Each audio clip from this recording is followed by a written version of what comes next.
Chapter 21.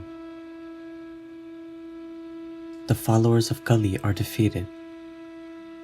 The killing of Koka and Vikoka. Sutta Goswami said,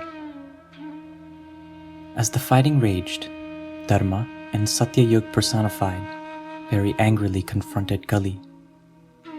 Being injured and afflicted by many arrows, Kali got down from his donkey carrier and returned to his capital.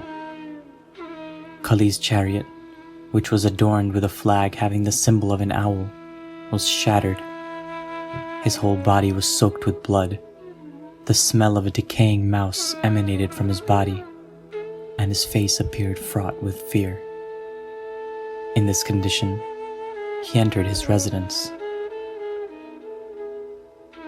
Meanwhile, Damba, who was a disgrace to his family and a man of hollow character, being seriously wounded by the onslaught of sharp arrows, lost all enthusiasm to fight and returned home.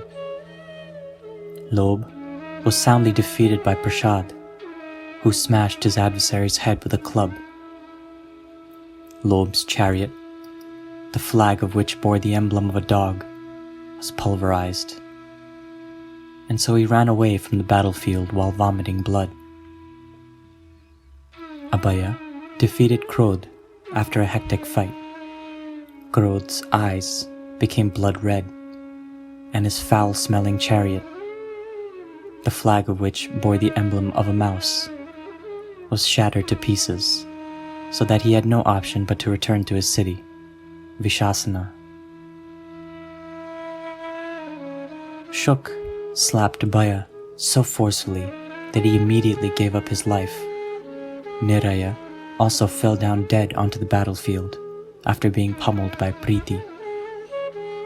Satyayug personified fought so heroically while showering his arrows that Adi and Vyadi dismounted their carriers and fearfully ran to safety.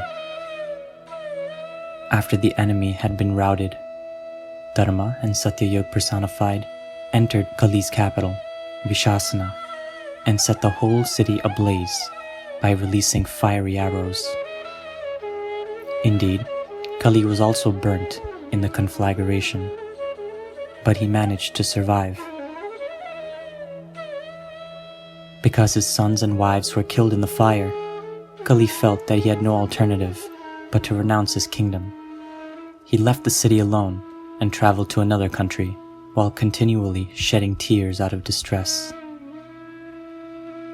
Meanwhile, many Mlechas, including Shakas and Kambojas, were vanquished by celestial weapons of King Maru.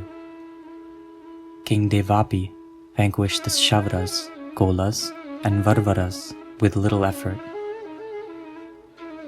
The greatly powerful King Vishakayupa invoked celestial weapons to defeat the Pulindas and Pulakshas. The pure devotee King Vishakayupa continued to slay his enemies with a sharp sword and torrents of arrows. Within a short while, most of the enemy soldiers lay dead upon the battlefield. Lord Kalki, who was especially accomplished in the art of fighting with a club, caused a great fear to enter the hearts of the enemy as he oppressed Koka and Vikoka. Koka and Vikoka's father was Vrikasura, and Shaguni was their grandfather. Just as Lord Hari had previously fought with the demons, Madhu and Kaurabha, Lord Kalki now fought with these two brothers. The two brothers had managed to land a terrible blow of the club upon the body of Lord Kalki, and so he appeared injured. Indeed, the Lord's club fell from his hands, and upon seeing this, the spectators became astonished. The Lord, the conqueror of the three worlds, and the master of the universe, remained unperturbed. In a fit of rage, he retaliated by severing Vikoka's head with his lance. Although Vikoka appeared to be dead and gone, when his brother simply gazed upon him, he was at once revived. Upon seeing this, The demigods and also Lord Kalki, the destroyer of his enemies, were amazed. In retaliation for Koka's bringing his brother back to life, Lord Kalki immediately severed his head. Once again, simply by Vikoka's glance, Koka's head was replaced, and he continued fighting as if nothing had happened. The two powerful and deceitful demon brothers felt renewed enthusiasm as they continued to attack Lord Kalki, appearing like fate and death personified. With swords and shields in their hands, Koka and Vikoka struck the Lord again and again.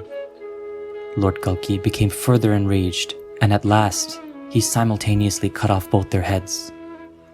And yet, much to his surprise, both heads miraculously rejoined their trunks as everyone looked in astonishment. For a short moment, Lord Kalki anxiously contemplated the matter, and then the two brothers resumed their attack. Lord Kalki's horse began to very forcefully kick the two brothers. This made the two invincible demons mad with rage, so that their eyes became red. Turning their attention away from the Lord, they pierced his horse with their sharp arrows.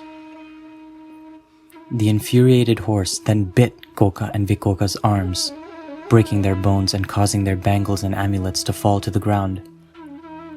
In retaliation, the two demons caught the horse by its tails, just as a boy sometimes grabs the tail of a calf. The enraged horse then kicked both demons in the chest with its hind legs, and the blows felt just like thunderbolts.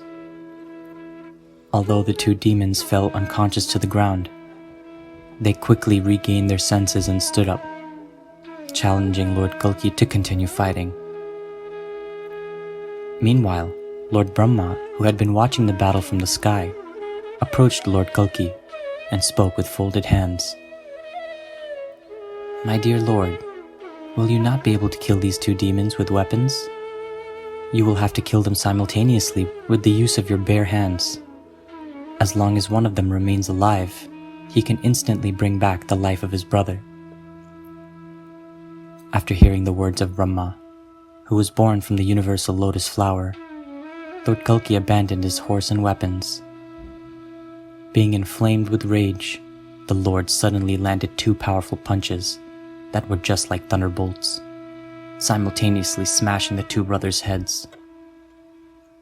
In this way, the two demons, who were a great cause of fear even for the demigods, fell onto the ground like two great mountains, their heads smashed.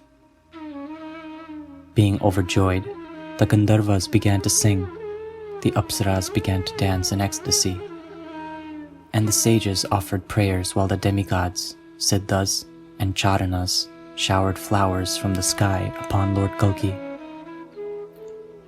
Lord Kalki felt great satisfaction after finally attaining victory over Koka and Vikoka. By invoking celestial weapons, the Lord proceeded to kill 10,000 enemy warriors while smashing their chariots and slaying their horses. The formidable Prajna killed 100,000 enemy soldiers, and Sumantu killed 25,000.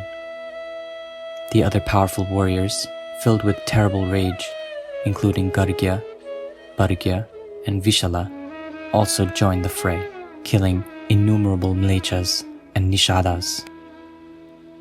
After defeating all his enemies, Lord Kalki and his associates proceeded towards the city of Balatanagar. While going, Lord Kalki and the kings accompanying him were glorified by everyone, and music filled the air. The Lord was fanned by chamaras, as his entourage, which consisted of countless soldiers bearing celestial weapons, proceeded in a joyful mood, riding upon their chariots, horses, and elephants.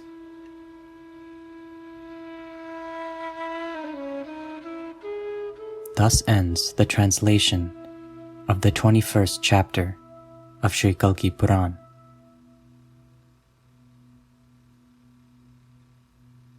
Shri Radha.